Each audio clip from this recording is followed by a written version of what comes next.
नमस्कार मित्रांनो, मी उमेश. स्वागत आहे तुमचं मराठी टेक मित्र आपल्या यूट्यूब चॅनलमध्ये. तुम्हीही जर शेतीसाठी सोलार पंप बसवणार असाल तर हा व्हिडिओ खास तुमच्यासाठी आहे. किंवा ज्या शेतकऱ्यांनी सोलार पंप बसवले आहेत त्यांच्यासाठी हा व्हिडिओ महत्त्वपूर्ण राहणार आहे. कारण शासनाकडून आता मागील त्याला सौर कृषी पंप योजना सुरू आहे आणि या अगोदर PM कुसुम सोलार योजना होती, ज्यामध्ये शेतकऱ्यांनी शेतीसाठी 10% पैसे भरून शेतामध्ये सौर कृषी पंप लावले होते. परंतु आता ज्या शेतकऱ्यांनी त्यांच्या शेतामध्ये सोलार पंप लावलेले आहेत, त्यांना वाटत आहे की त्यांनी जो सोलार पंप लावलेला आहे त्यामुळं त्यांची फसवणूक झालेली आहे. त्यांना आता पश्चाताप होत आहे. तर याच व्हिडिओमध्ये आज आपण या योजनेच्या काही पॉझिटिव्ह आणि निगेटिव्ह साईड पाहणार आहोत. कारण कुठलीही योजना असेल त्याच्या पॉझिटिव्ह आणि निगेटिव्ह अशा दोन्हीही बाजू असतात. त्यामुळे जर तुम्हाला शेतीसाठी सोलार पंप घ्यायचा असेल तर हा व्हिडिओ नक्की पहा आणि त्यानंतरच तुम्ही ठरवा की तुम्हाला सोलार पंप घ्यायचा आहे की नाही. परंतु त्यापूर्वी चॅनलवर नवीन आला असाल तर चॅनलला सबस्क्राईब करा आणि बेल आयकॉनला प्रेस करायला विसरू नका. तर अगोदर आपण पाहूयात की ज्या शेतकऱ्यांनी सोलार पंप घेतलेले आहेत त्यांना कोणत्या समस्यांचा सामना करावा लागत आहे. यामध्ये सर्वात जास्त जे आहे ते लोक कशामुळे परेशान आहेत तर आफ्टर सेल सर्व्हिसचा अभाव. म्हणजे पंप विकताना कंपन्या किंवा एजंट खूप गोड गोड बोलतात, 5-5 वर्षाची वॉरंटी आहे, गॅरंटी आहे असं सांगतात. परंतु एकदा का तुमचा पंप बसला आणि त्याचा बिघाड झाल्यास मेकॅनिकल लवकर येत नाही, टोल फ्री क्रमांक लागत नाही आणि लागला तरी तुम्हाला वेटिंगवर 2-2 तास राहावे लागते. जर तुमचा फोन रिसीव्ह केला, तुमची तक्रार रिसीव्ह केली तरी तुम्हाला 6-6 महिने, 3-3 महिने तुमच्या सोलार पंपाच्या दुरुस्तीसाठी वाट पाहावी लागते. अशामध्ये शेतकऱ्यांना दुसरा जर पर्याय नसेल तर त्यांची पिकेही जळून जातात किंवा त्यांना पाणी देणं शक्य होत नाही. अशामध्ये ज्या शेतकऱ्यांनी सोलार पंप निवडलेले आहेत त्यांना हा अनुभव आला असेल. त्यांच्या एखाद्या पंपामध्ये बिघाड झाला असेल तर त्यांना दुरुस्तीसाठी किती वेळ लागतो आणि दुरुस्तीसाठी काय काय करावे लागते ते कमेंट बॉक्समध्ये नक्की सांगा. जेणेकरून जे शेतकरी सोलार पंप निवडणार आहेत त्यांना लक्षात येईल की सोलार पंप बिघाड झाल्यानंतर किती दिवसामध्ये दुरुस्त केला जातो. आता मागेल त्याला सौर कृषी पंप योजनेमध्ये वर्क ऑर्डर निघाल्यापासून 60 दिवसामध्ये सोलार पंप इन्स्टॉल करण्यात यावा अशी शासनाची अट आहे.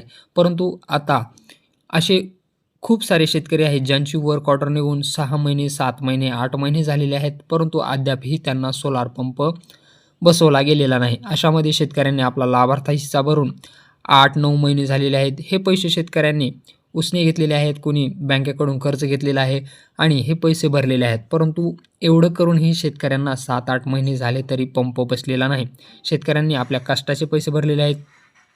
7-8 महिने उलटून हे पंप न बसणाऱ्या शेतकऱ्यांना आता वाटत आहे की ही जी योजना आहे ती पूर्णपणे फोल आहे. या योजनेमध्ये काहीही तथ्य नाही. मग यामध्ये ज्या शेतकऱ्यांनी 8 महिने, 9 महिने, काहीच तर वर्ष उलटून गेलेलं आहे, ज्यांना पंप इन्स्टॉल झालेला नाही आणि त्या कंपनीशी कॉन्टॅक्ट केल्यानंतर त्या कंपनीचा एजंट कॉल उचलत नाहीत, कंपनीचे लोक कॉल उचलत नाहीत. महावितरणकडे गेल्यानंतर महावितरण ऐकून घेत नाही किंवा PM कुसुम मेढा ऐकून घेत नाही. अशामध्ये शेतकऱ्यांचे वर्ष झालं पैसे भरून अडकून पडलेले आहेत.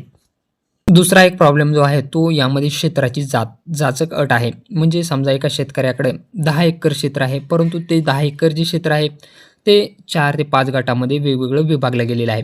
परंतु इथं अर्ज करत असताना शेतकऱ्याला एकाच सर्वे नंबरमधील जी जास्त जमीन आहे त्यावरती अर्ज करता येतो. समजा एका शेतकऱ्याकडं 10 एकर जमीन आहे आणि एका गटामध्ये त्याच्याकडे 2 एकर आहे, बाकी गटामध्ये 2 एकर, 1.5 एकर अशी आहे. तर अशामध्ये त्या शेतकऱ्याला फक्त 3च HPचा पंप मिळतो. त्या शेतकऱ्याचं क्षेत्र आहे 10 ते 12 एकर. त्याला ॲक्च्युअली 5 किंवा 7.5 HPचा पंप आवश्यक आहे. परंतु क्षेत्राच्या जाचक अटीमुळं शेतकऱ्याला तो पंप निवडता येत नाही आणि ही एक त्यामध्ये खूप मोठी समस्या आहे. त्यामुळं शासनानं किंवा महावितरणनं यामध्ये काय केलं पाहिजे, तुमच्या अटप्रमाणे तुम्हाला सोलार पंप निवडण्याची परवानगी द्यायला हवी. तर ही एक महत्त्वाची यामधील त्रुटी आहे किंवा अट आहे. जर तुम्हाला सोलार पंप घ्यायचा असेल तर हे तुम्ही लक्षात घ्या. त्यानंतर कंपनी निवडली परंतु कंपनी मटेरियल वेळेवर देत नाही. एकदा एक कंपनी निवडून शेतकऱ्याला वर्ष वाट पाहावी लागते आणि त्यामध्ये कंपनी मटेरियल देताना एकतर ते लवकर देत नाही आणि काही कंपन्या काय म्हणतात की आमच्या गोडाऊनला या आणि तिथून तुमचं मटेरियल घेऊन जा. मग अशामध्ये त्या शेतकऱ्याला तिथपर्यंतचा खर्च करून मटेरियल त्यांच्या शेतापर्यंत आणावे लागते आणि आणल्यानंतरही शेतकऱ्याला सोलारचे खड्डे स्वतः खणण्यास सांगितले जाते. त्यामध्ये सिमेंट दिलं जात नाही, वाळू दिली जात नाही, रेती दिली जात नाही. म्हणजे शेतकऱ्याला सोलारचं मटेरियल स्वतः घेऊन यायचं आहे. यामध्ये सिमेंट दिलं जाणार नाही, वाळू दिलं जाणार नाही, रेती दिलं जाणार नाही, खड्डा तुम्हाला खणावा लागेल. अशा वेगवेगळ्या जाचक अटी आहेत ज्या कंपन्यांकडून तुम्हाला करायला लावल्या जातात. त्यामुळे ही योजना जी आहे ती 50% सक्सेस आणि 50% फ्लॉप अशा प्रकारामध्ये मोडली जात आहे.